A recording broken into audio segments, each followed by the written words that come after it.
just after 9 o'clock, so I'll declare this meeting of the Utilities and Roading Committee open, and thank you for your attendance. Firstly, I'll call for any apologies.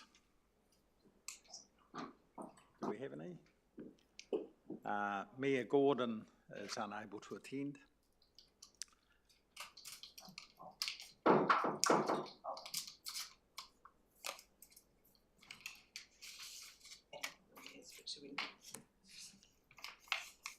Well, I'll move that the apology from Mayor Gordon be received. All in favour? Aye. Opposed? Carried. Thank you. Confirmation of minutes, item 3. That's confirmation of the minutes of the meeting held on the 14th of April. And I'll just refer that to Gerard because there had been a correction made to one of the items.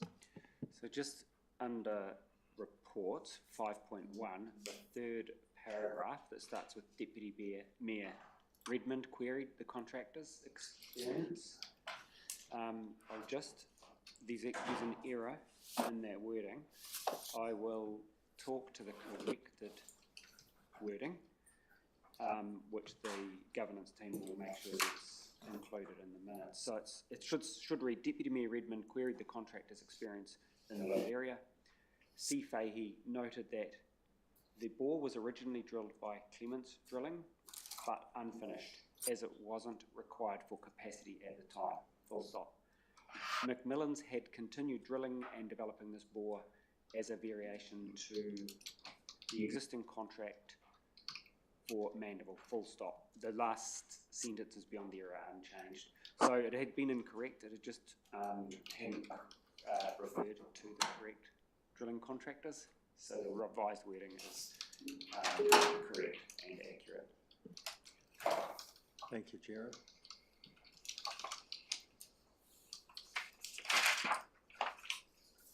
Are you circulating that?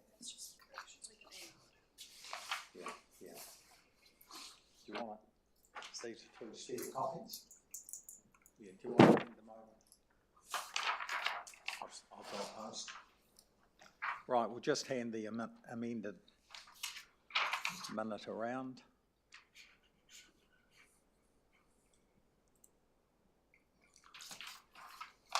Right, I'll move that those amended minutes be confirmed. Item 3.1a, do I have a seconder? Councillor Bartle, thank you. I'll put that. All in favour say aye. Opposed? Carried, thank you. Are there any matters arising from those minutes?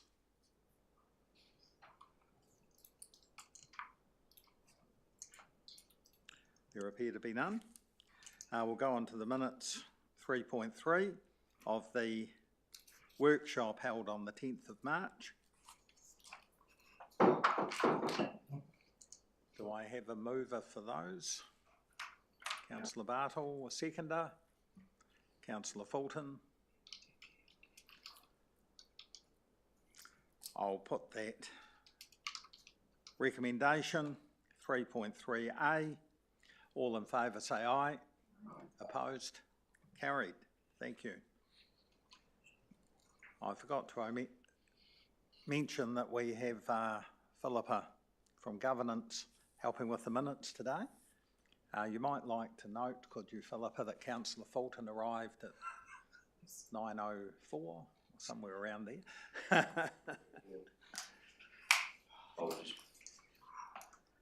I have no deputations and presentations.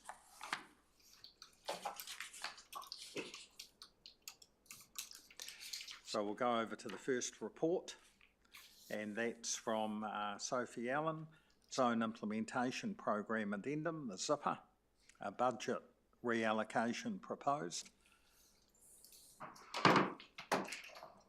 We have Kelly and Sophie. Who's going first? I can kick off. Morena koutou. Thank you. Right, so this is a report for decision.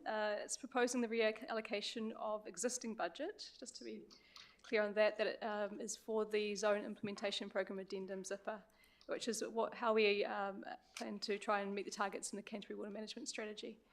So there is a list of the projects in Table 1, which are worthy projects. We have an underspend due to a few factors that are detailed in the report, such as some works that have been delayed to next financial year, and also an anomaly with ECAN's budget that they weren't able to invoice us this year for the EnviroSchools budget that we would normally pay out every year. And because of these factors, we're hoping that we still have this funding available, and we have good projects that would still meet the same recommendations that they were intended for under ZIPA. Just note that with the Noaia Trust project to try and encourage mātauranga Māori, so traditional scientific knowledge, that's still a discussion about how we can work together. It's looking promising, but we don't have any agreement yet on how that would work exactly. So it's to be confirmed in the next few weeks. The projects would have funding agreements put in place that would be invoiced before the end of this financial year, and with the works completed next financial year, which is how we have carried out this process before, where particularly with works that are for biodiversity works, it's quite normal to pay out the landowner for the works before they carry it out, because they shouldn't carry the cost of having to buy the plants or pay for the work themselves. So happy to take any questions and move on. Thank you, Sophie. I had a couple of questions. The first one, do we have an obligation to spend the money, or can it be carried forward? So there's no obligation to spend this money. It was budgeted in this annual plan for this year, so it would be an underspend, but there's no obligation to spend it, to reallocate it. And what would be the consequences of an underspend? Yeah, I mean, we have these recommendations in the ZIPA, which we're trying to achieve, and these projects also achieve those recommendations. So it's an opportunity here rather than.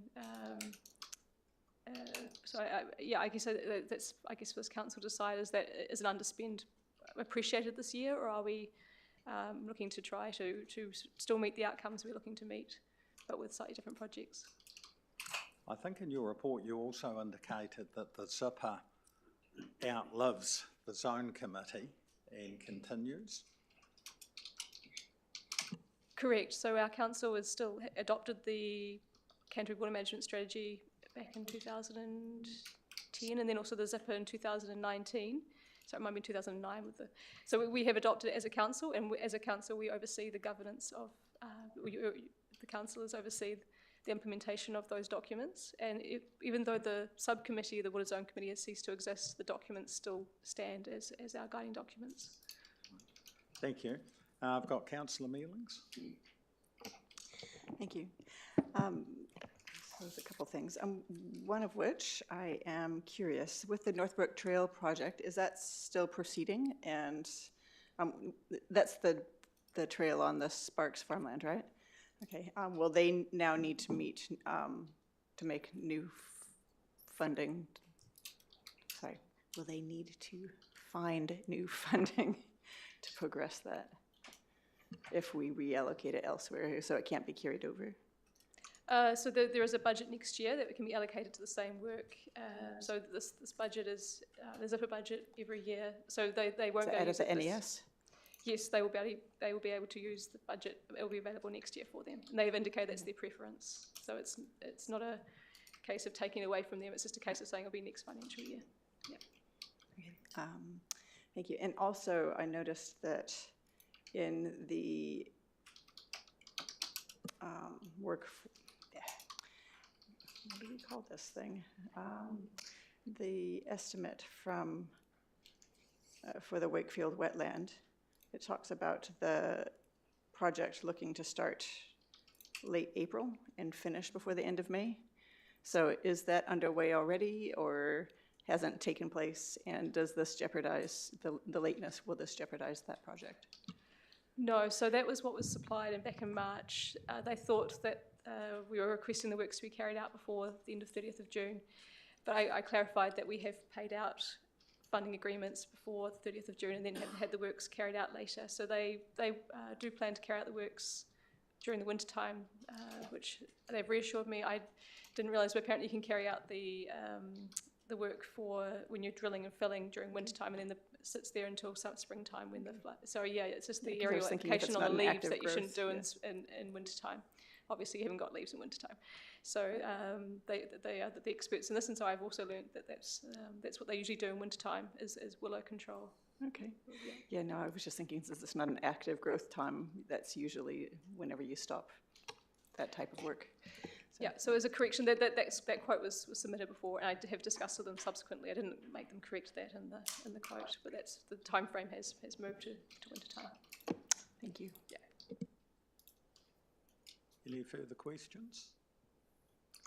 Sophie, I note that part of the 35,000 is going to the Noah, if that's the right way, trust. Correct. 5,000 is proposed Yes, for the Noah Trust. 5,000. Yeah. If the collaborative agreement, we're having discussions about what shape that would take. So that's with the green space unit and also the natural environment strategy funding that they have. So they're taking the lead on that, and this 5,000 enables them to put together enough to be able to offer to Nuaya that that it gives them. So I think it's 5,000 from the natural environment strategy as well. So that the 10,000 together is what is proposed with Nuaya for a collaborative agreement. Just looking here, it was 30,000 for the Wakeman wetlands. Correct. Yes, correct. And 5,000 for the Maturanga Maori project support for the Noah Trust. The trust itself is heavily funded by other agencies. I just wondered, is there a need? Have they asked, or how did we arrive at this? Our council has approached them with the. I am not aware of what other funding they have. That's not something I have looked into. So they are a trust that provides education with a focus, like a Kaupapa Māori focus. So they have a program for environmental kaitiakitanga. They are training young Māori with Mātauranga Māori, and the idea is that they would come to our reserves and our staff would work with them, and then there'll be a knowledge sharing through that process. So that's something that we can look into, but it is currently under discussion about how we can work together. Right, thank you. Councillor Fulton. Thank you, Mr. Chair. The Wakeman project, I know through the zone committee, we're going out there, and I was with you and others at the time. I think we talked about this being a multi-year project. Once you start, you had to keep going aggressively. There was a big spend, I think.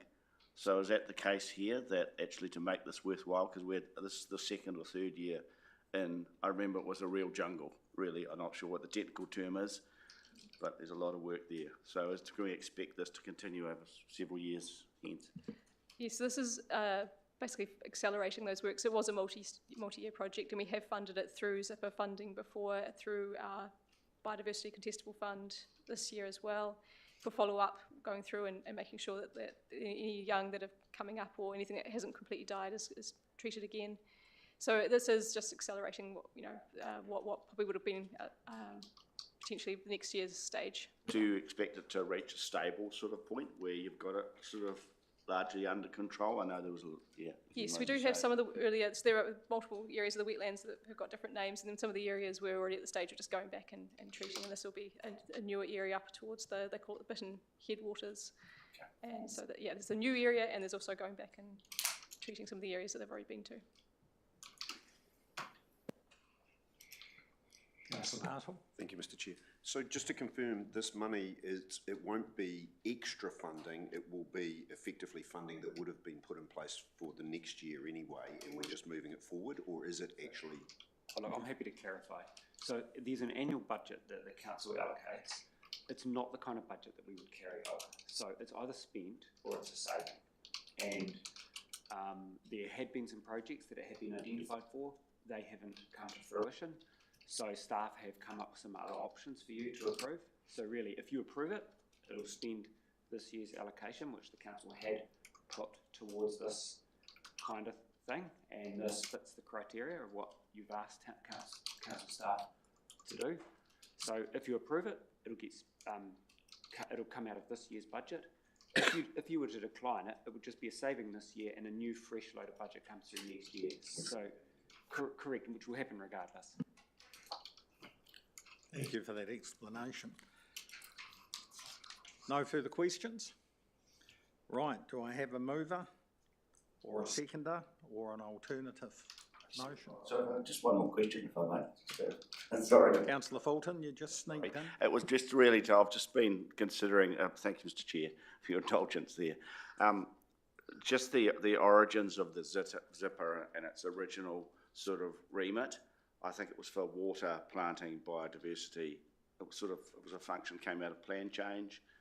So the education remit for Mātauranga Māori, that I'm not questioning the worthwhileness of the project, the recipient, but the education, it is linked to, we are actually have the ability to fund effectively a knowledge sharing, education, consultative funding. Doesn't feel like the original origins of Zipper, but can you clarify that for me? I can clarify. So there are two different actions this sits under. So in the Zipper, it sits under promoting Ngāi Ahuriri values, in particular in the northern Waimakariri tributary, so the Cam, all the tributaries that flow towards the Waimakariri. So that we have a lot of reserves in those areas where we'll be working. That's the recommendation it sits under, which was the original recommendation this budget was allocated for. But it also has in that recommendation all for recreational uses, which is whether it was going to go to the Northbrook Trail. And then under the natural environment strategy, there's a specific recommendation for promoting Mātauranga Māori. Okay. And so that's where it's meeting. So Green Space said we have a budget of 5,000. What can we do with this for that particular purpose? They said, well, we have this other recommendation where it could fit under as well. So that's where there's no explicit recommendation for Mātauranga Māori promotion within Zipper, but it does work for promoting Ngāi Ahuriri values. Yeah. Thank you. Move. Are you happy to move, Councillor Fulton? Is there a seconder? Right, Councillor Fulton. Yes, thank you. And I think that's a good round of questions in terms of the functions of Zipper, the allocation of funds, and the recipients. I know the Wakeman project, just to talk to the specifics, it does and will require a lot of ongoing work, but I think we talked originally around the zone committee about get in there and hit it hard if we can, and I think that's what this will help achieve, and it's a precious piece of wetland, certainly if we can get it to a sort of steady state. As for the other projects, I've got that some comfort now that the money is going to a good cause, and I think this is an expanding area of knowledge, particularly for a Pākehā myself. I'm not fully conversant with it, but I think it's valuable and it fits the remit that we've got to allocate funds. So happy to support the recommendations. Councillor Mealings. Thank you. I too support the motion in that I've personally been out on the Wakeman wetlands and volunteering doing some of the planting there. So I've seen it, and I agree it is something that we need to keep the foot down on, or else they may lose the progress there. So I'm fine with that being spent in that way. And as far as transference to the Noia Trust, that also feeds in with the Zipper ideals, in that it's looking to extend pest eradication, mahingakai, all of those sort of things, which are actually what the purpose of this was for, and will no doubt be good for biodiversity and improving waterways and all the rest of the things that the Zipper seeks to achieve. So I think that the staff have done a very good job in finding alternative uses for this funding, and it ensures that the work and the goals that we had with that funding are not lost. And so I support the motion. Thank you. Any further speakers? Right, I'd just like to say that I will on balance, be supporting the motion. I'm very disappointed that ECAN can't issue an invoice. Perhaps that's why they're not going to be here after the next number of years. The Enviro Schools program is quite a good one in my view. The alternative you've got is hopefully going to be better than no program, but it is extremely disappointing that ECAN, through a technical error of some sort, can't issue an invoice. They're very quick to issue other notices to us, but they can't issue an invoice for this. However, looking at the substituted projects, I agree they are worthwhile. They weren't in the program, or this particular program. So anyhow, I'm going to, with some reluctance, and I'm not too reluctant, but I'll be supporting the recommendation anyhow. Did you have a right of reply, Councillor Fulton? No, thank you, Mr. Chair. Right, that being the case, I'll put the motion 5.1A to E. All in favour say aye. Opposed? The recommendation's carried. Thank you. Thank you, Sophie and Kelly.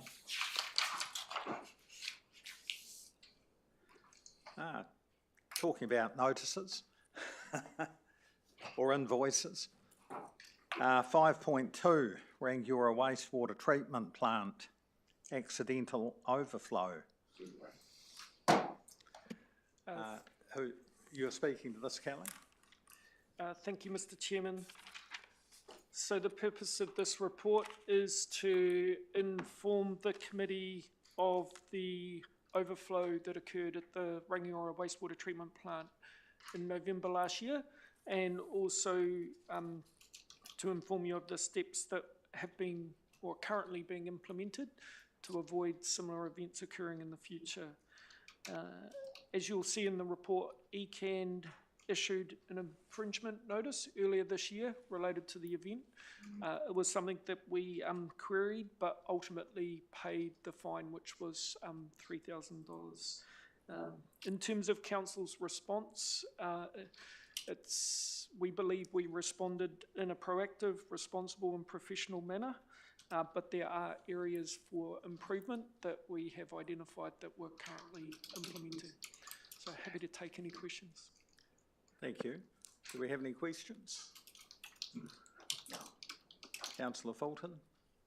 Thank you, Mr. Chair, and thank you, Kelly. So those areas for improvement, just out of interest, when this sort of thing happens in council, so how do you actually practice or adopt those changes in the field? I mean, yes, I understand, you know, the principles, what you've got to do, but you've got a whole lot of moving parts. So how do you make those improvements on the fly, sort of, you know? It's common practice for, after any type of event, operational event that occurs, we'll actually hold a debrief session with our water unit or contractors, and it can be on a number of different levels.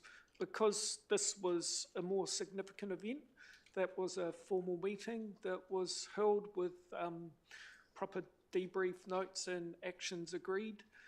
Some of the, so in 4.1 of the report, it sets out some of the areas that we're currently working through. Some of those are actually still ongoing, so it actually requires a bigger change to the way we actually record some of our asset information in our GIS system. So that touches a number of other teams across council. So, you know, we have to work through that in a orderly manner to make sure that we're implementing them. So effectively, we have a debrief meeting, assign actions, and then regularly check in to make sure that those are progressing and being signed off as completed actions. Just the question also of responsiveness. So presumably in this situation, it doesn't matter whether we were the first to self-report, whether we reported 10 seconds later, it still would have been an incident. There's no mitigation here, I suppose.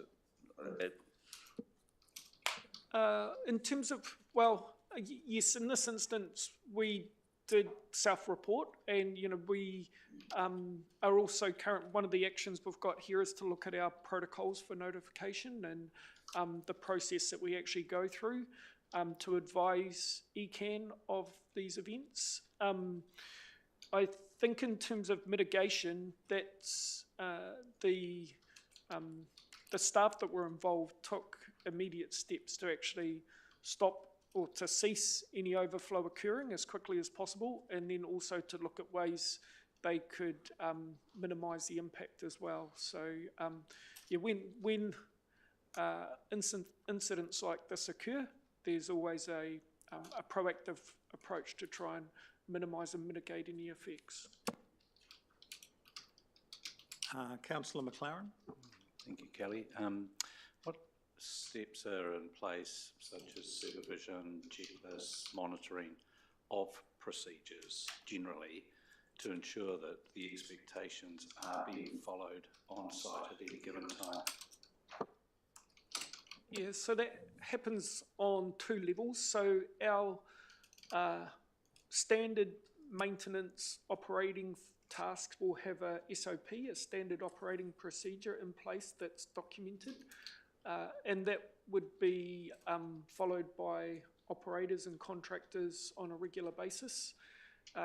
Where we are doing activities that aren't covered by a standard operating procedure, actually requires a job-specific assessment, a JSA, to be undertaken, and for that to be approved and documented. So that practice is an area for improvement to make sure that where activities are being undertaken that aren't covered by a standard operating procedure, that we put the JSA, the job-specific assessment work, through a degree of rigour and approval before proceeding with the work. Not quite the answer I was looking for. So that's the expectation, the SOP, JSA, this is what we're going to do, pre-work, start up, everyone follow the rules. What is in place to ensure that workers on site are actually following those SOPs? And hopefully this will address if I've understood the angle you're coming from correctly. So part of the SOP and the JSA will actually set out, as they're progressing through the work, what checks they need to undertake, and that they actually get documented down. When we're working on critical services, that will be agreed in advance who the person is that's actually checking that and signing off on that step before we move to the next step. So part of the SAP and the JSA will actually document what checks need to occur, and also if something happens unexpectedly, what would we do in this situation? So we've actually got a backup plan if something like this happens. Okay, thank you. And reading the report, which is excellent, I understand that those SOPs... Have you got a question there, Councillor Yes, McLaren? I understand. Is it correct? Is it correct that... Yes, it is. Is it correct that the post-incident analysis has led to the changes in the SOP that are being monitored now to ensure it doesn't happen again?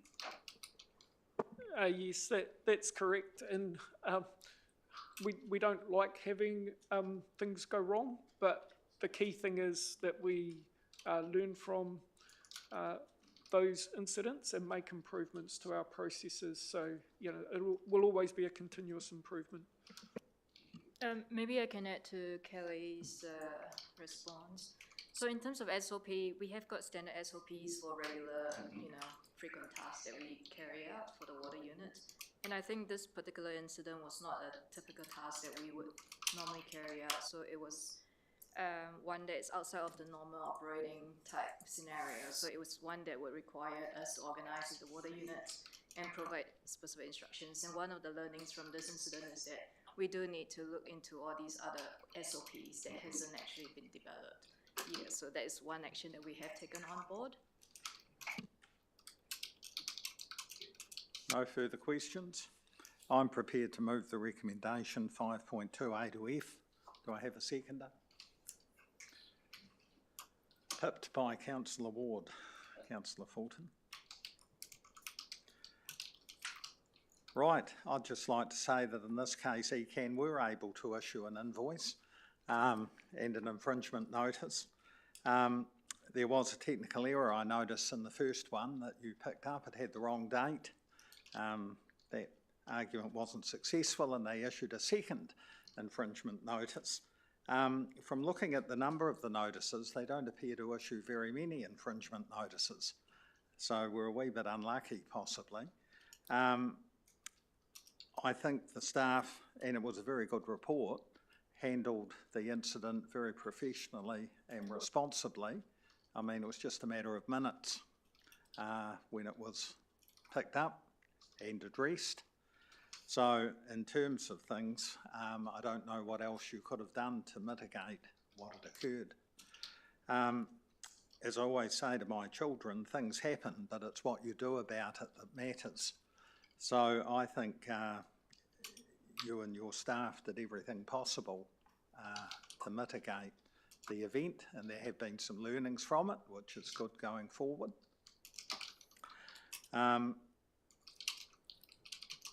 It seemed to me that this could have been an offence of strict liability. The offence did occur, and an infringement notice issued and been paid.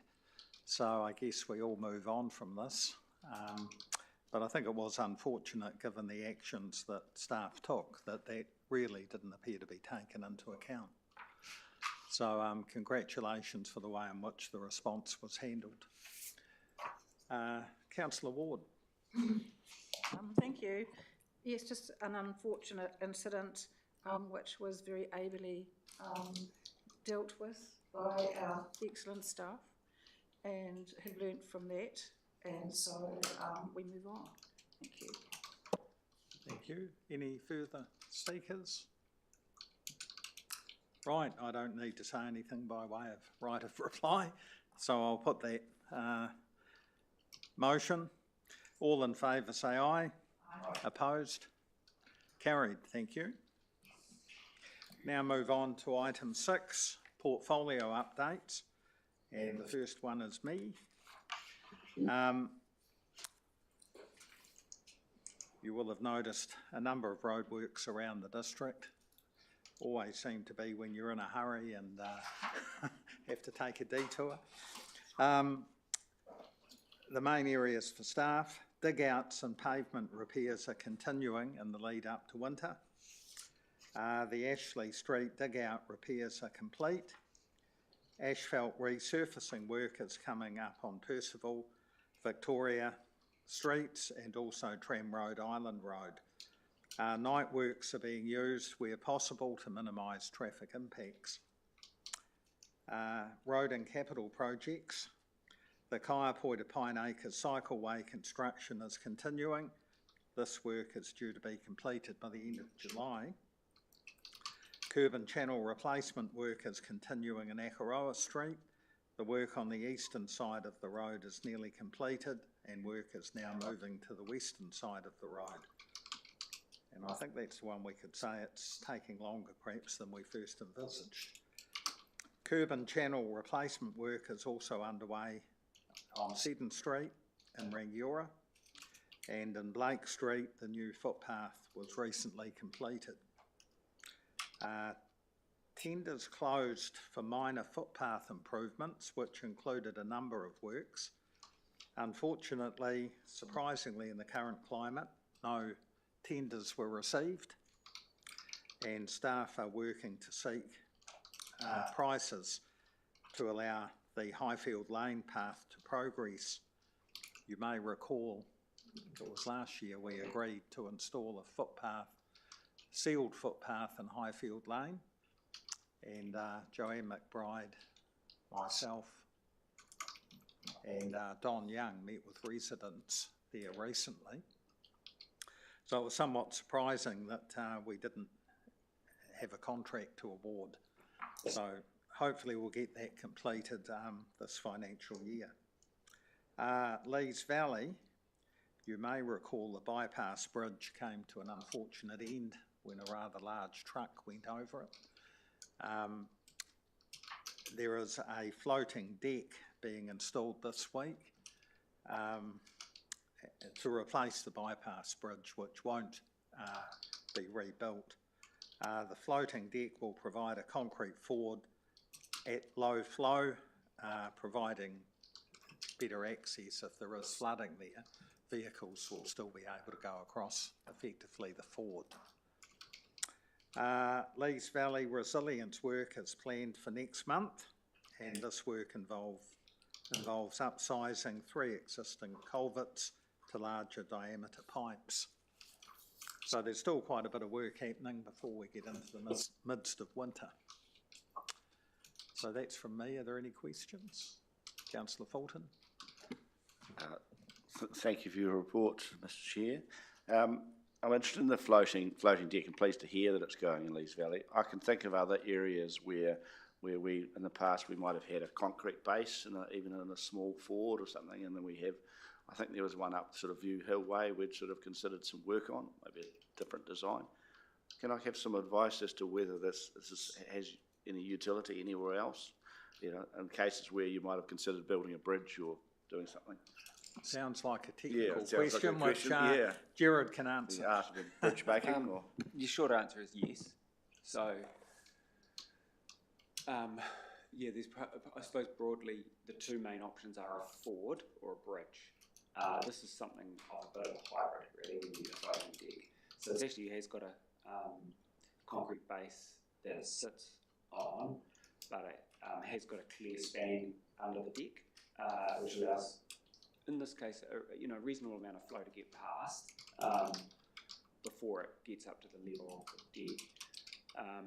So it all depends on the location, and what kind of bed load you've got coming down, what the catchment characteristics are, whether there's a base flow, how frequently it's used. So, and you probably will recall there was quite a number of options we did look at this location before landing on this as a good economic solution that was fit for purpose at this location. But yes, there would be potentially other locations in the district where we might consider this as an intervention rather than, actually I should have mentioned a third option as a culvert, of course. So a bridge, culvert or a ford are generally the solutions. This is something else that we've got in our toolbox. And in this case, we think it's a good fit. I asked, well, it is still a question, but what the cost of constantly going back to, say, parts of the Eyre River and where farmers and contractors sometimes do it themselves. They repair the scouring. There's all that gravel work. You're constantly at it, aren't you? Are there instances where it might be longer term, might be more useful to? The Eyre River, really, you either build a big multi-span bridge because you've just got that big bed load coming down the river of gravel. Something like this would not be effective, particularly in the lower reaches. So it's either a multi-span bridge or you operate those fords as we do, which means you're just managing moving gravel around with the bulldozer post every event. So it really depends on the characteristics of the crossing. No further questions? Right, well, we'll move on to you, Councillor Fulton. Drainage, stock water and 3 waters. Thank you, Mr. Chair. I'll sort of treat that as a warm-up for water and such like. Drinking water. Mandeville bore development work on bore 3 and bore 4 on 2 Chain Road.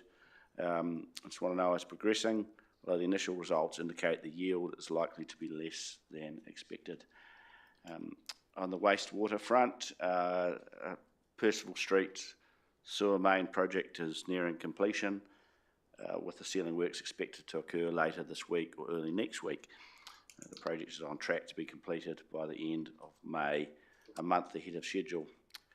The desludging works at the Kaiapoi wastewater treatment plant is programmed to commence this month. And so that's for my portfolio role. It was addressed in another forum. No, I haven't actually been invited or taken up the opportunity in this term to visit that particular plant or facilities. But I always wait an invitation to visit such a facility, and I don't think any of us should be expected to be on site uninvited. Drainage and stock water, Ahoka Loop maintenance and improvement works have been completed, except for the gravel and bamboo removal work upstream of the confluence with the Cust main drain. Mandeville Resurgence drainage upgrade, stage 1A, has been awarded to on-grade drainage and excavation, and construction has started on site this week. The project for completion in June 2026 is scheduled for completion in June 2026, but may extend into July. The professional services contract for design of the boxed drain stormwater treatment wetland has been awarded to Davis Ogilvy. So I think that's a wrap for me. Thank you. Thank you, Councillor Fulton. I take it you'd be supportive of a visit to the wastewater treatment plant? Yes, I would, yeah. And I think, again, it's, the issues raised, again, in another forum and awaiting a response from staff. There's always work to be done, and there's always things to be learned. So we're open, and no secrets here, I take it. So thank you. I read on social media that none of us have visited the plant. That's possibly true this term, but I'm sure most of us have seen it previously. Right, well, perhaps Councillor Fulton staff will have noted your enthusiasm to visit. Yes. Thank you for that.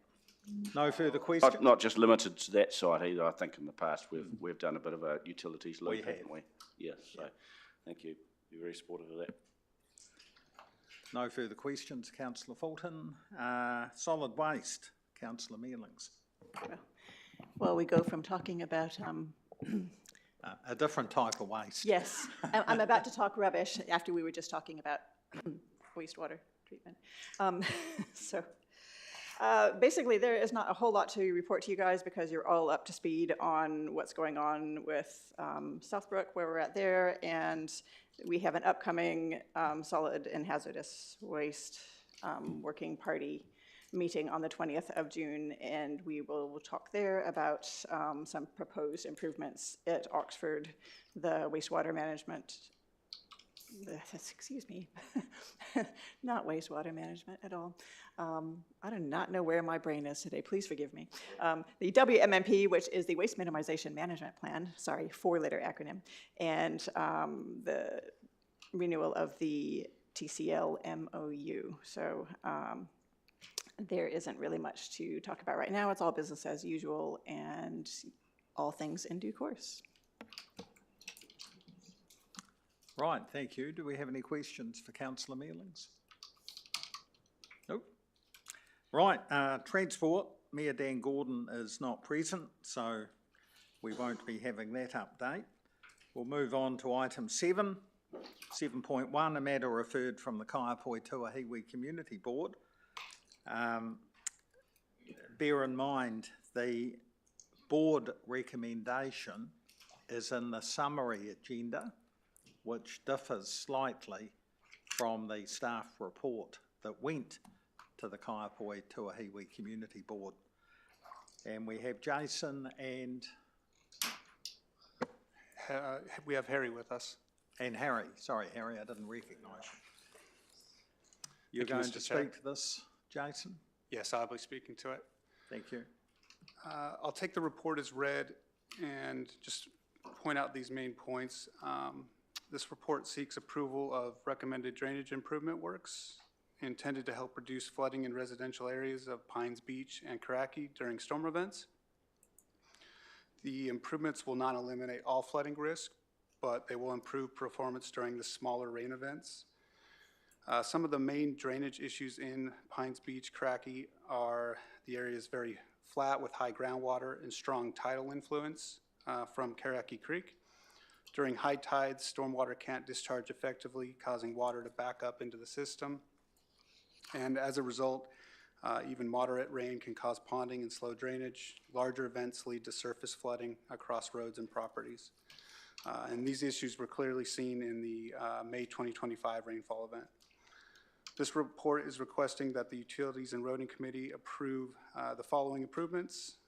At Duns Avenue, stormwater outfall upgrades and reticulation improvements. Kane Street, Baton Grove, corner swell, reticulation and outlet improvements.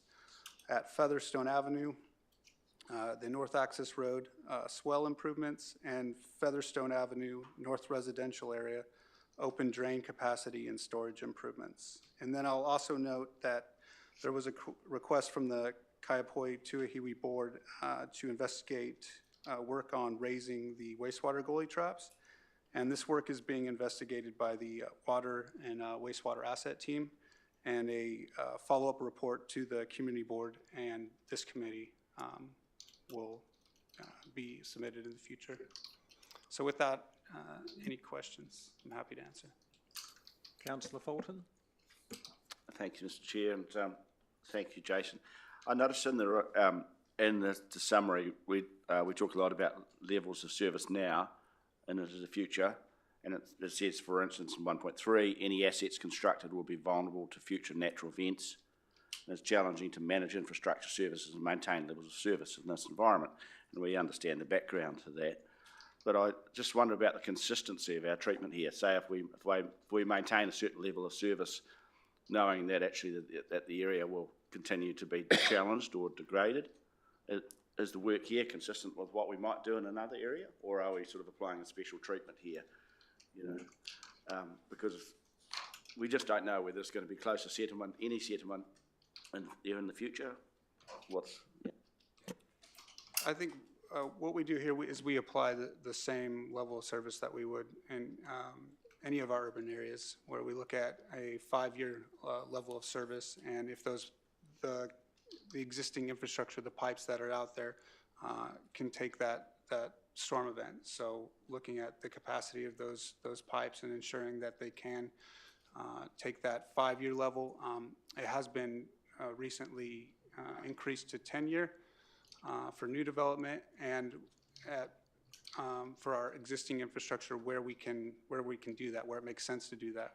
If we were upgrading something downstream, we would upgrade that pipe to a 10-year level of service. But when we're upgrading upstream, a lot of times it would make sense just to upgrade to the 5-year level, where we could potentially cause flooding issues downstream if we were to upgrade it to a larger level of service, if that makes sense. So what do you mean by 5-year levels of service in 10 years? What's that phrasing mean? Is that to do with frequency of event, or? Yeah, I have to expand. Maybe this will answer the next question as well. Yeah. So you will recall, when we're talking about the 5 and 10-year level of service, that was something that the Utilities and Roading Committee made a decision on last year and brought us in line with more of what the national standards are in terms of primary systems. So that's almost a bit of a side issue here. How big do you make the pipe? So the bit of work that you're doing, you can upgrade that to either a 5 or a 10-year capacity. There's probably 2 things here that are quite relevant to this location that are unique, not entirely unique.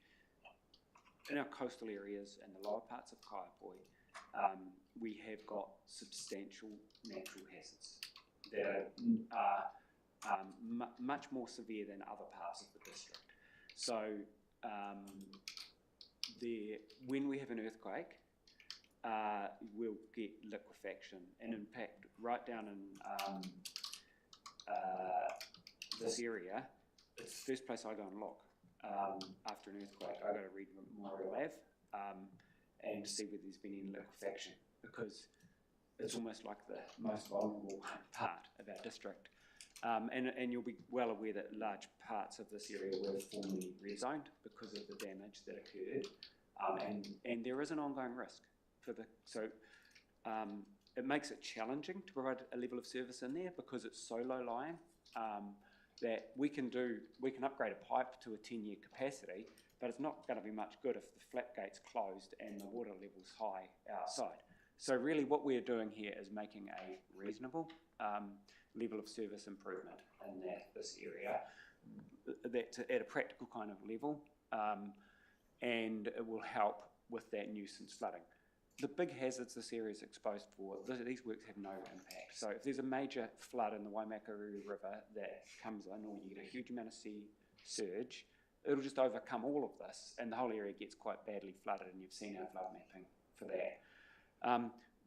So that's part of it. The other thing is you just need to be conscious. Any infrastructure we have there is going to be more at risk of damage, in earthquakes in particular.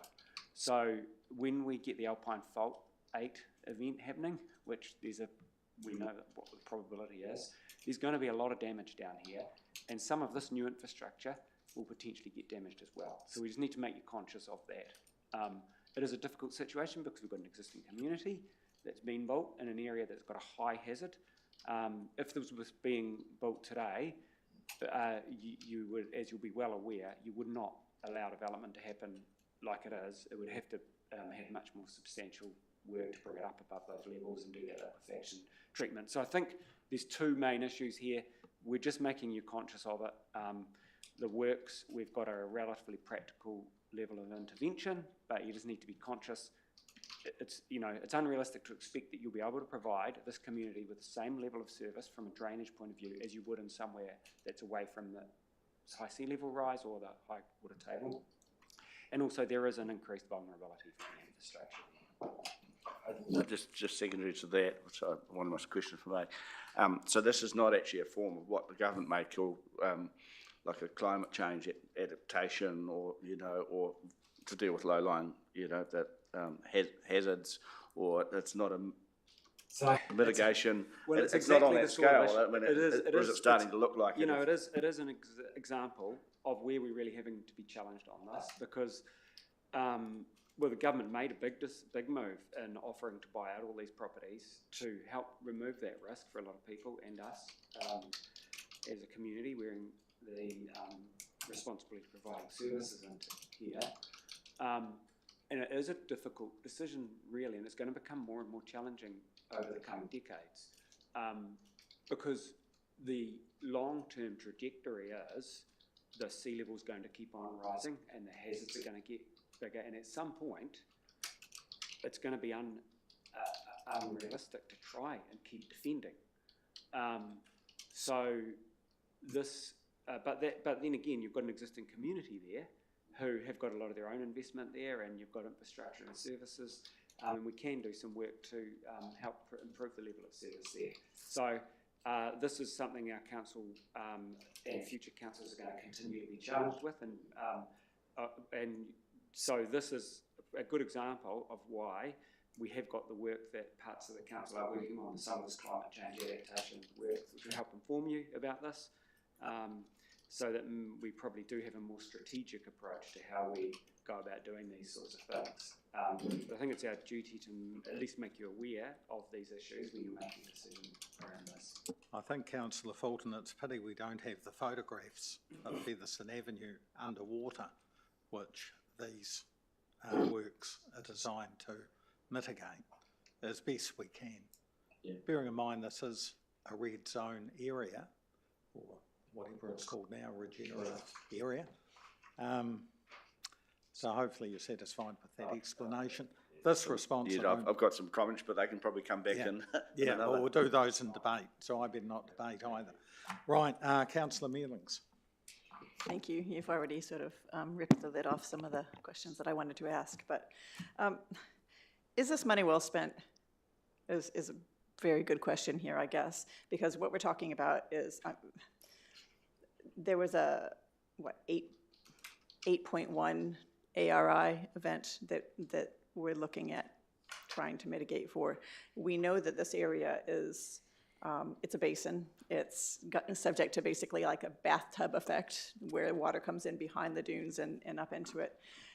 We've spent, between us and ECAN, about $18 million on pump stations, secondary stop banks and all of that to protect eastern Kaiapoi, but that area can be protected, and this one here, it's very difficult. I guess I just want to know, what is our plan here going forward? Is this money well spent? What is the plan for this area? It is red zone on Featherstone Ave. I know we don't like the word red zone, but there were a lot of good reasons for that area being designated as such. And at the same time, I do understand that, you know, we want to keep our communities as safe as possible and do what we can for them. But yeah, where does this end up?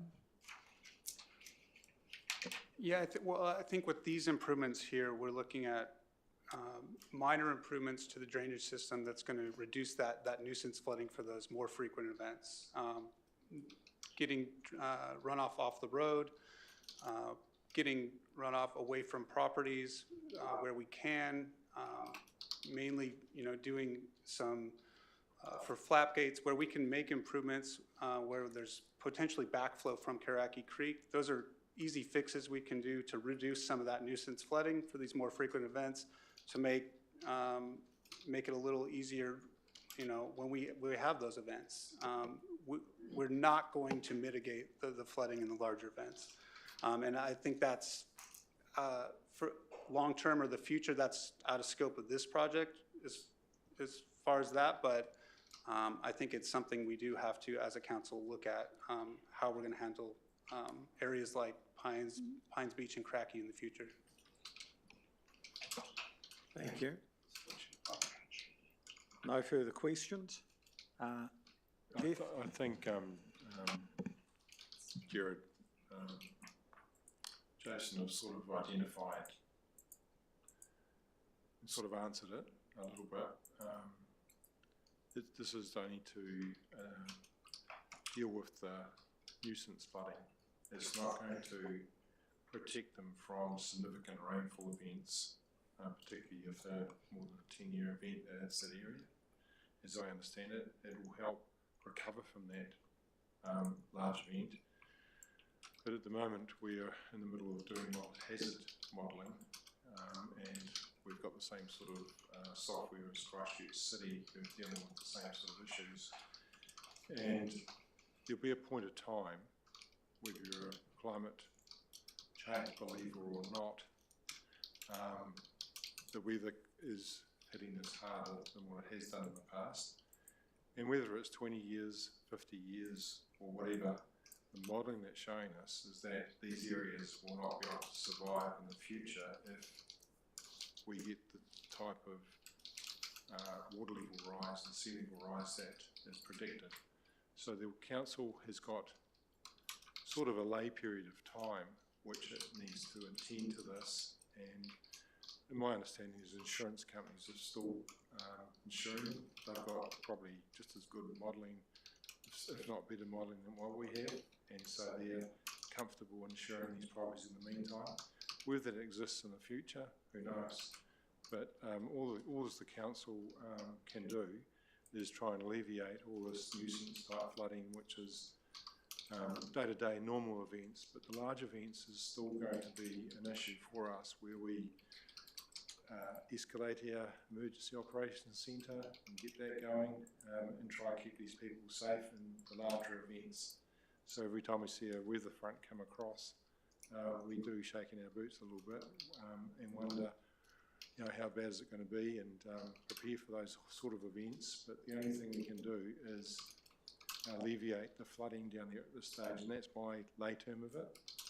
The engineers are on top of this, and as I say, we've probably got 20 or 30 years to attend to it, but it'll be one of the strategies that we have to put in place.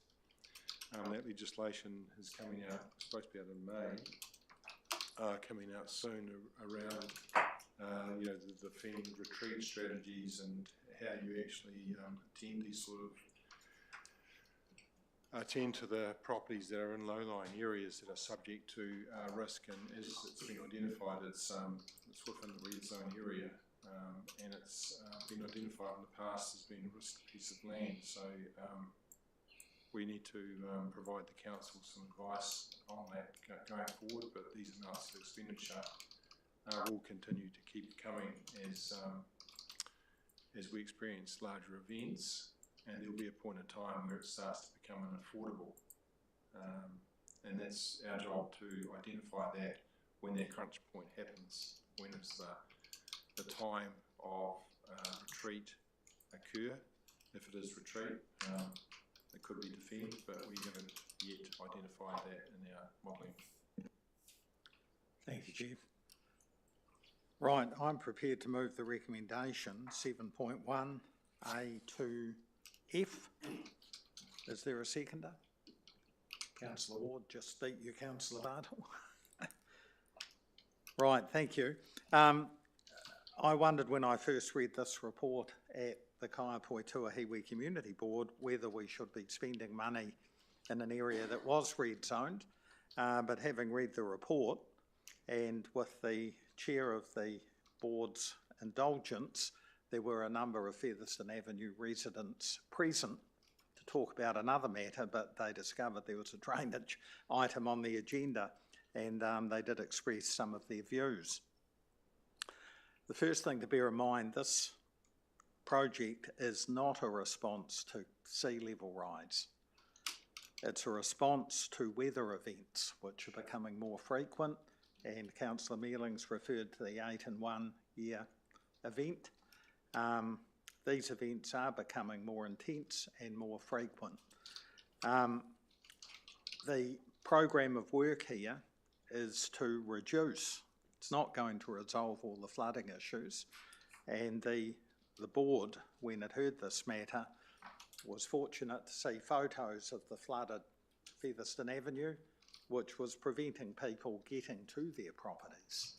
As far as I'm aware, no properties had water enter them. They just simply couldn't access them. I sort of regard it as a minor improvement. We have minor road safety improvements where we think spending a little money we get quite a good bang for buck outcome, and I think this is a similar scenario in the drainage area. By having those residents present, they also pointed out some drain maintenance that is required down there. So these are small improvements that will, I think, make a big difference to the residents. I don't think we're improving their level of service to any great degree, but we are giving them some reassurance in weather events that they can still get in and out. The money itself, this is in the budget. I'm not sure if it's in this recommendation where the funding's coming from, but the funding is available for this. So I would urge you to accept the board recommendation, which they did add F about gully traps and ask staff to investigate those. We have been down and met with residents before about laterals and whether those laterals have been closed off where there are vacant sections. I had understood that work was done, but staff are going to have another look to make sure it was. So the residents down there are quite sensible and realistic. They know the environment they're living in, and they're not asking for, in my view, more than they should be. So I'd encourage you to support the recommendation from the board. Thank you. Councillor Ward. Thank you.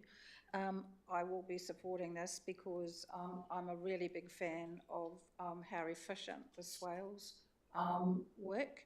And large weather events and big dumps, they are so efficient, do an amazing job.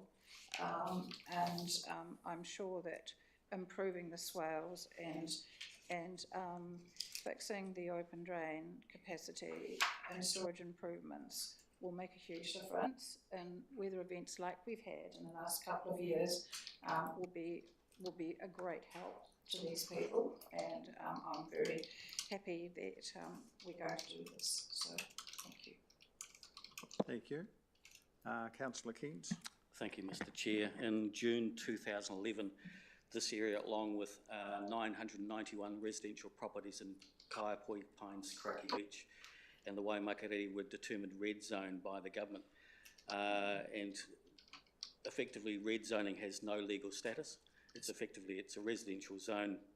We as a council are obligated to ensure that the services remain intact and the services continue for those residents despite what the government might be calling it. As I said, it is red zone, has no legal status, and so, as I said, we're obligated to ensure that the services remain in place for those people. I urge you to support the recommendation. Thank you. You're probably qualified to comment on that, Councillor Keynes. Councillor Fulton? Thank you, Mr. Chair. And I think for one of the considerations for me here is that sort of, if it's possible, to detach the post-earthquake recovery from the physical environment and how it's going to look into the future, and whether you talk about more frequent weather events or climate change, whatever terminology, this is going to be a changing environment. It's going to be harder and harder to sustain even the current levels of services. So for me, I sort of err on the side of sort of maintenance, of our expected level of service to maintain people there. But I would strongly urge us that when these kind of reports come to us in the future, that it's sort of within the lens of climate change mitigation strategy and climate change response. And my portfolio holder next to me is sort of driving a lot of this work. But it should be a constant sort of reference point for us, and not just something that necessarily we need to feel like we do in the background. It actually should be front and centre. And I don't think this qualifies yet as a climate change sort of response or a case for a retreat, but we should consider it when every time it comes to us in these reports for this particularly this area, because it's with all its vulnerability. So happy to support maintenance and level of service, but I just think we should just keep that sort of climate change sort of response thinking top of mind every time we consider this. Councillor Barton? Thank you, Mr. Chair. Look, I will be supporting this motion. I believe we do have that delivery expectation to the ratepayers of that area. I agree fully with what Councillor Ken said. And there's some issues living down there, and we can mitigate at least some of that in the meantime. Next thing, we just have to fix the roundabout. Yes.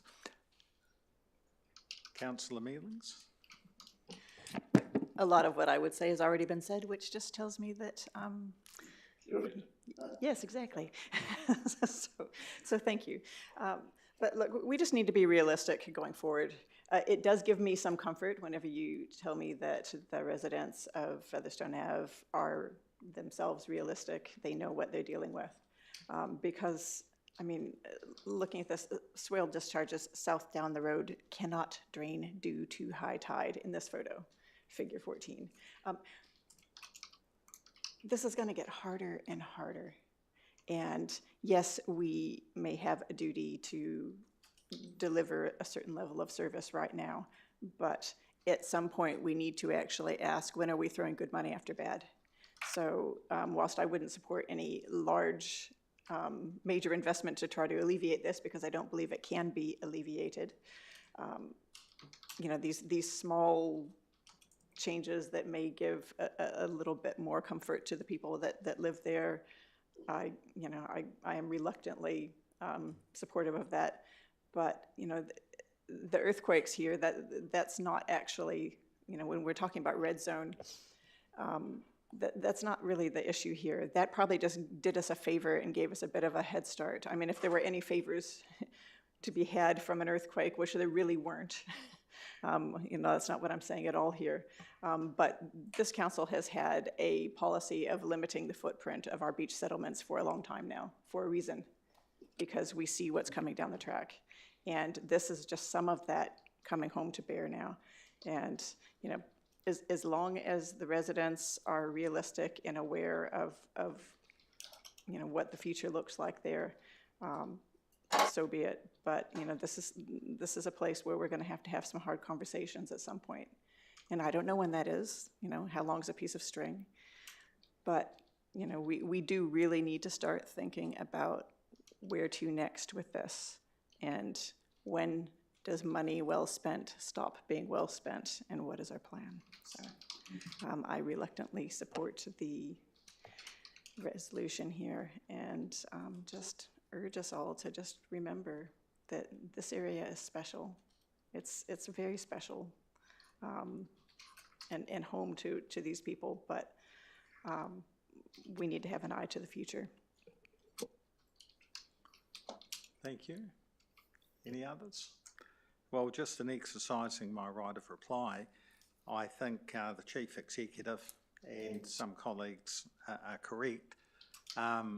It will become untenable at some point in the future, and we can't continue spending money on something that we really have no control over and would be unable to control without massive expenditure. That was if we were going to defend rather than retreat. I don't see that what we're dealing with here is in that category. That significant time is in the future.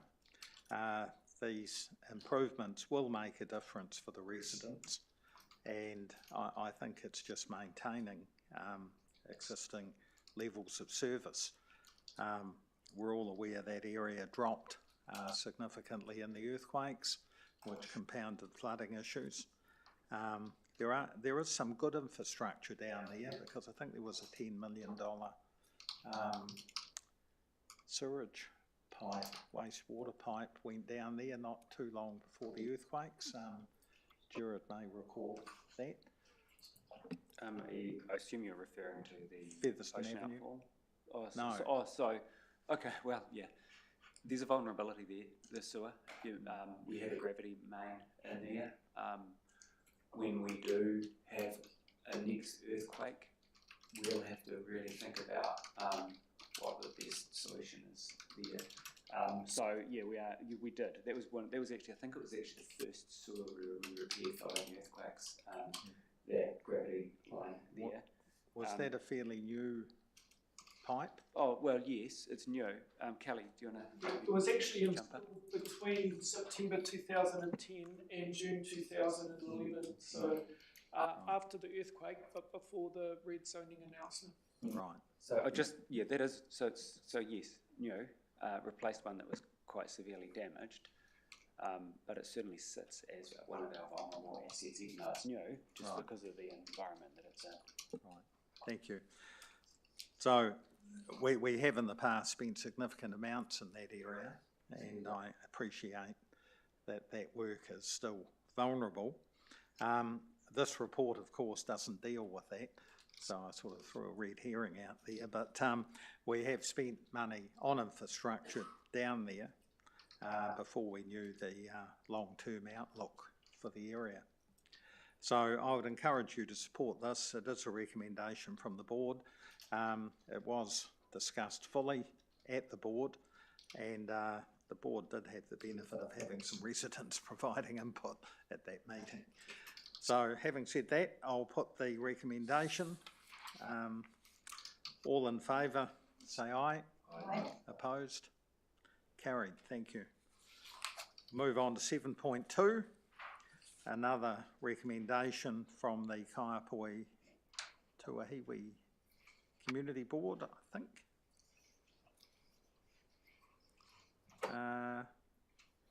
Did this come from the board, or we have discussed this somewhere?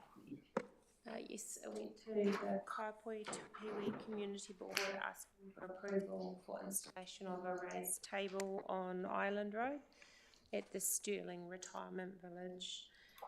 We are expecting a large number of pedestrian movements to be generated from the village with the residents, staff and also visitors. And the proposed location is to connect to the footpath which feeds through the reserve to the Silverstream commercial area, so providing access. Staff have brought this report because we are aware of the issues we've had with raised tables in the near vicinity. The difference with this one, I would note, is it's not on a collector road, it is on a local road. It is not on a bus route, and the proposed construction detail is different, so it doesn't have the curb at the bottom of the ramp.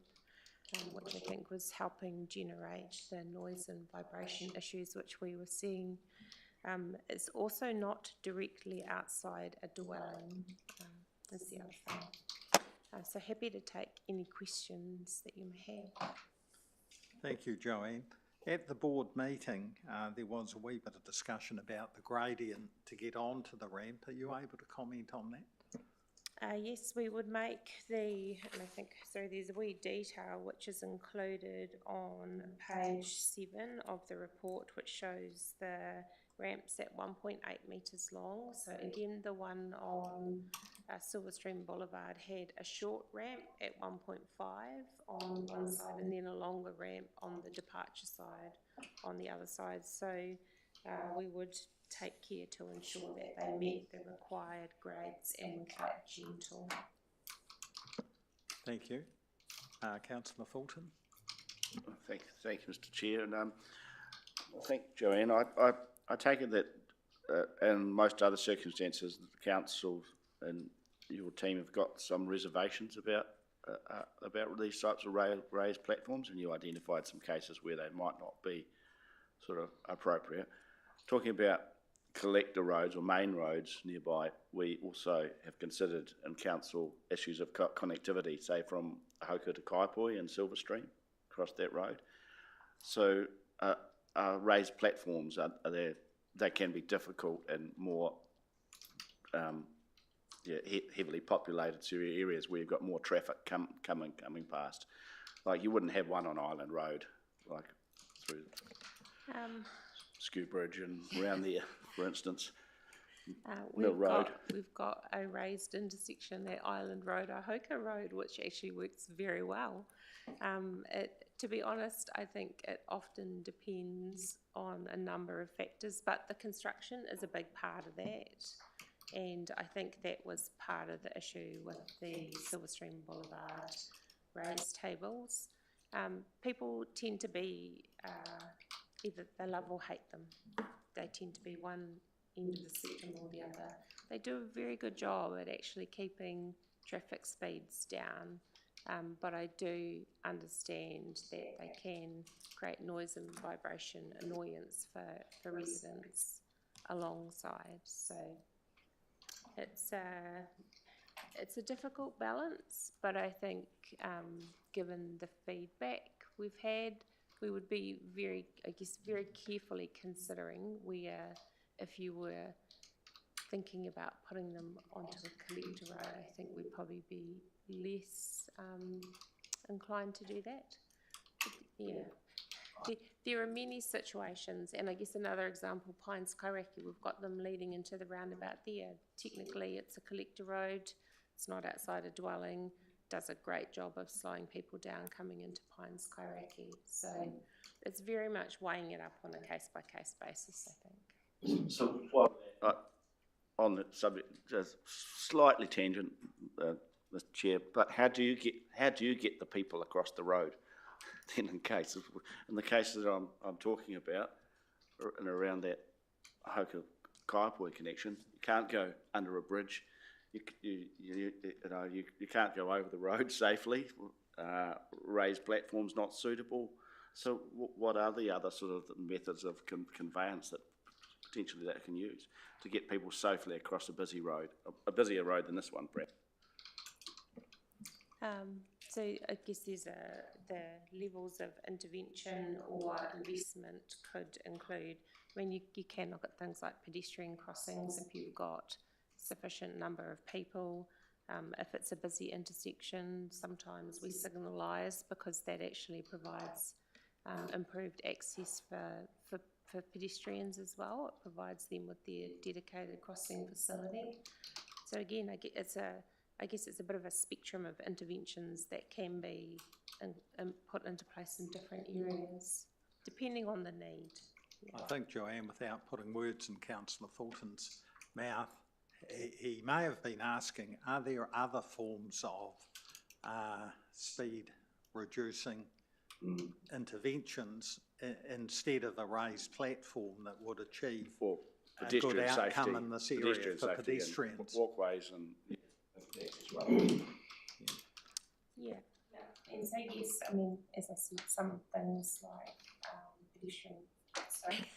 pedestrian crossings can be good in the right area. They need to be in places where there's high pedestrian movement or demand, because otherwise people get complacent if they're put in the wrong place and there's never a pedestrian there. So we don't want to be putting them in that situation. You can have curb build-outs or chicanes. There's various different, I guess, traffic calming things that can be done. Yes. So in this instance, staff are happy with the raised platform to achieve Yes. the pedestrian safety that is what's wanted. Yes, and this one went, so sorry, just to clarify, the raised table was put forward as a mitigation and safety improvement measure as part of the development. So it's the developer and their traffic engineers who have pulled together the design and put the proposal in front of council staff. And I guess in terms of a staff perspective, it does help address the pedestrian connectivity issues in that area, so we're supportive of that. But being aware of the concerns around Silverstream Boulevard, we wanted to bring that to the community board and also to UNR. Just by way of comparison, you indicated it's going to have a gentle gradient onto the platform.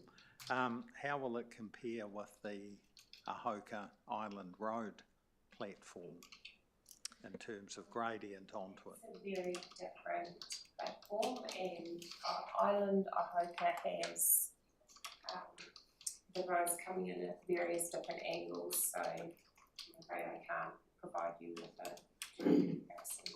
Right. Driving from Ahoka Road over the motorway, we approach the platform, and it is quite an abrupt one. You do actually need to slow down quite a lot. Does that help with an answer? No, I'm sorry, I couldn't, because again, you're coming down off a gradient onto another gradient. I can't tell you whether it will be the same or different. Okay. Councillor Mealings. Thank you. You've kind of addressed one of my questions. I was going to say who is driving the request for this. So I note that the developer is funding it. So this is being asked for by the developer of the Stirling? It's been designed through the developers, who they are required to provide a design for the urbanisation of Island Road, so they do the curb and channel and bits and pieces, footpath, shared path along there. And as part of that, they have transport engineers and safety engineers who are involved in that. So this is very much with understanding the demographic of people who are going to be using this area. They are elderly, trying to assist with access, and often what we find is elderly people can have issues whether they're walking or on mobility scooters, where footpaths ramp down to the road, and having something they can walk out onto is often actually very beneficial. I hadn't Just really... a little bit of clarification. So the way the engineering approval process works is the developers, designers, they submit something to our staff and then we'll review it and accept it. So in a perfect world, they give us a perfect set of plans, they were happy with it, considered everything, and we go, that's good.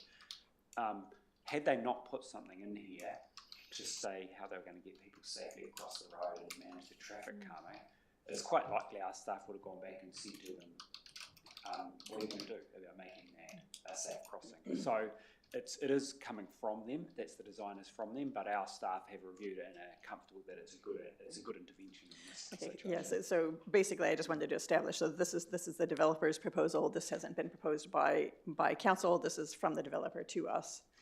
But that our staff but they would have needed, reviewed and assessed and so it's endorsed. okay. So yeah. Okay. And I hadn't actually taken into consideration the idea of accessibility. That hadn't really occurred to me in the past, that a raised platform, of course, is easier to negotiate than a curb cut down or a drop. So I understand that.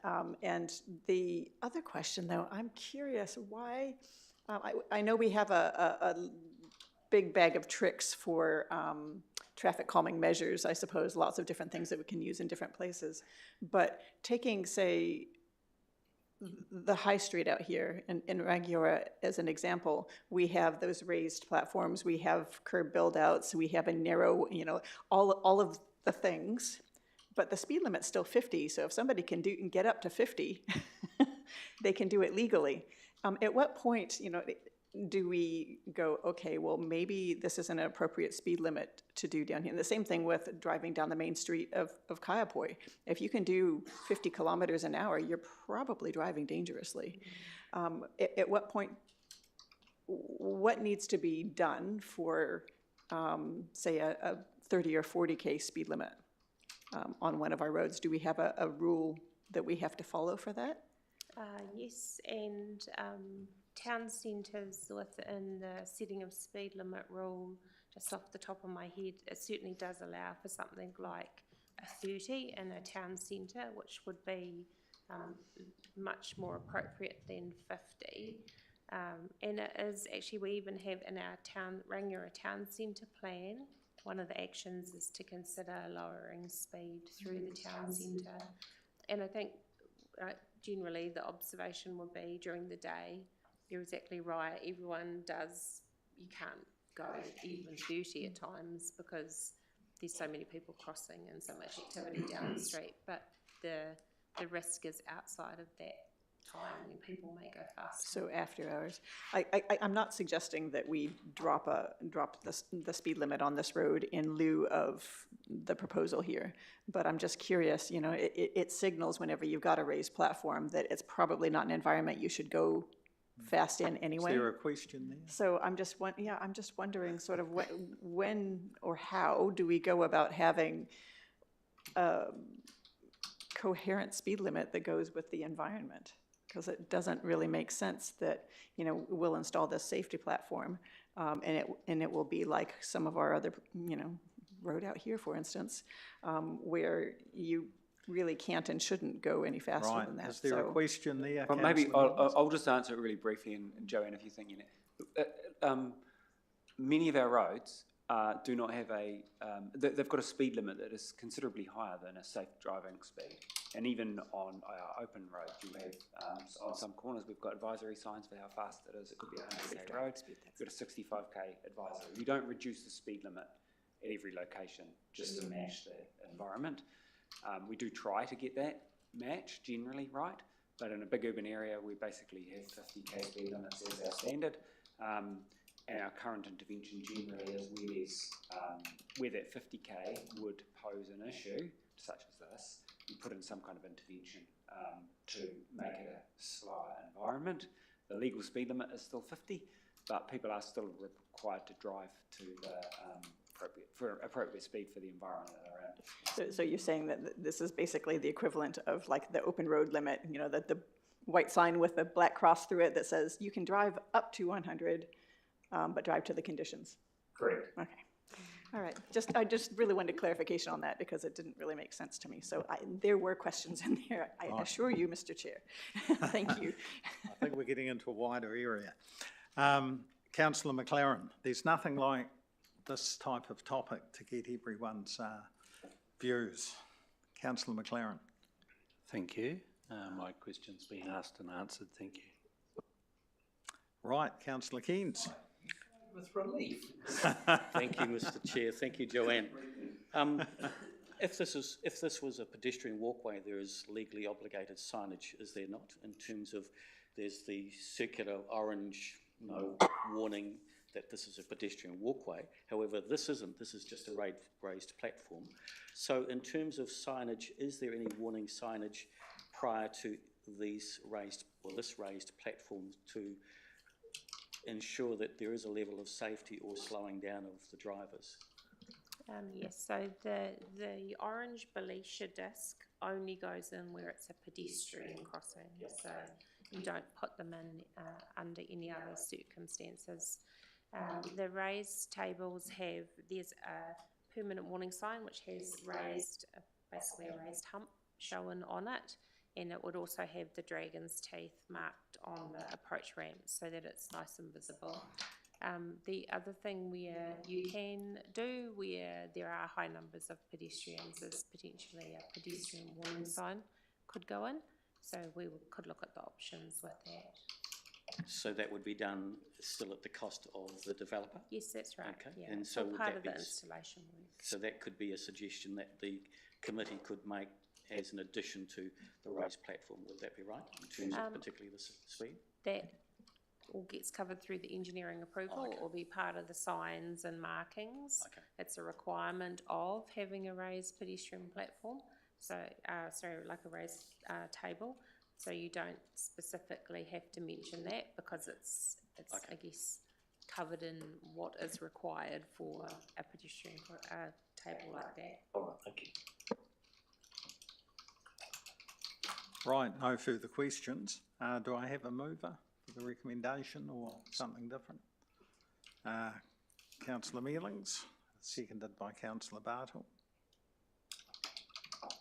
Councillor Mealings. Thank you for answering my questions and your very comprehensive report. I love the way how you compared the Silver Stream Boulevard removed raised platforms, which weren't anybody's favorite.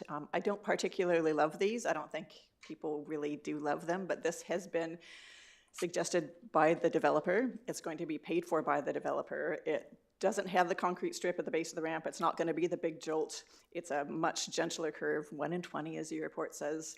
It's adjacent to a reserve. It's not in front of a building. The traffic volumes are a lot lower here. There's very little of probably any demand for heavy vehicles. It's not on a bus route. All of those things that you covered that we'd go, but. So the only thing left to say is I guess this makes sense and I'm happy to support it. Councillor Bartle. Thank you, Mr. Chair. You look, I concur with that. I'm on the Kaiapoi Tuahiwi Community Board and went through the removal of the ramps around the road, and it was a totally different problem and a totally different issue, and I think you've done well to solve it here. And at the request of the rest home, it makes total sense to have something like this outside a rest home. So, no, I think well done. Thank you. Councillor Fulton. I just say, look, happy to support. I can see how vexed it might be to have one or not to have one. Just say it's probably really fortunate there's no red slurry paint involved in this one. I know in parts of our district, yeah, that's another conversation. I won't recommend that. Okay, thank you. Thought you were going to mention Oxford, Councillor Fulton. Never mentioned it. Right, listen, I'll be supporting this recommendation for 2 reasons. One, it's come from the Kaiapoi Tuahiwi Community Board, and I don't see any reason to overrule it. Secondly, Joanne has advised that it's a gentle approach, so I'm hoping that is the case and it's not abrupt.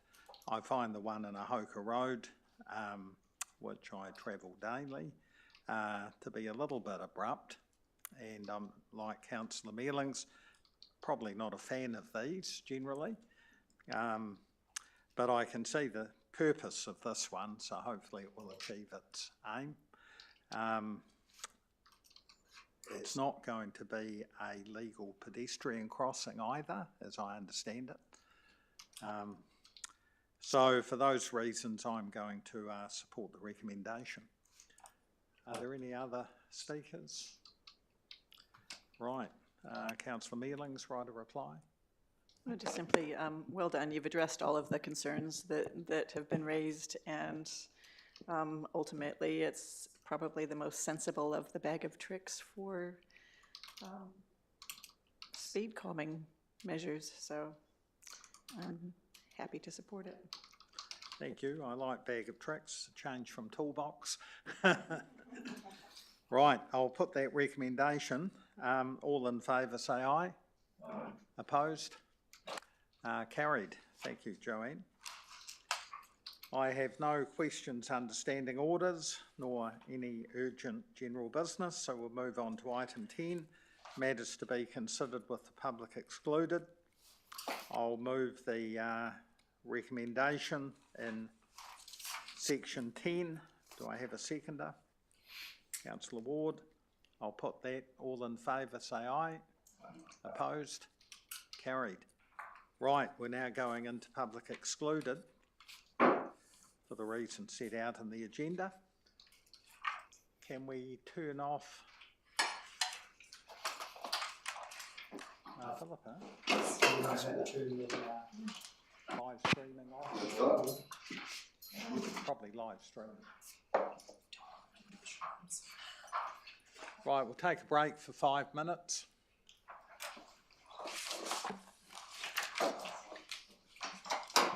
Somebody.